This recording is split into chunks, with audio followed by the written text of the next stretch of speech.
to take you out here today and show you a little bit about how to set up the chipping area for a drive, chip, and putt. What we've done here is we've picked a nice flat hole. We don't want any extreme break here in the chip because we do have those 7-year-olds playing in this competition, and everybody is going to start and chip to the same hole. So we want to make sure that we're setting it up nice and easy for those beginners and for those younger kids because chipping to this is still going to be difficult for the older ones. So what we've done is we've picked a nice flat cup. We want to make sure we have at least 10 feet of green all the way around the cup. And then we've marked it out there about 12 paces. Your chip should be between 12 and 15 paces. I do have the players sitting in the rough. I prefer to have them in the rough because it does simulate a real golf experience, and that's what we're trying to do here. You can have them in the fringe.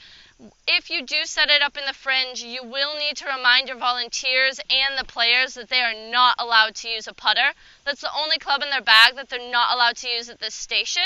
They can use any other club, and they can switch between shots, so they can start with the 56 and end with a pitching wedge. They just cannot use that putter. So to mark the circles on the chip green, what I have here is a tape measurer. I have a piece of string that's measured to about 11 feet and a stick of chalk. So what you're going to want to do is wrap the string around the cup, so I have tied it, and then you loosely wrap it around the stick of chalk. And I like to start at the 2-foot mark and work my way out. At this station, you'll be using 2, 4, 6, 8, and 10 for your measurements. So I'm going to start here at the 2 and go all the way around the cup, and then complete the other circles. When I'm ready for the 4, I'm just going to unroll it a little bit, move out to the 4, and go all the way around.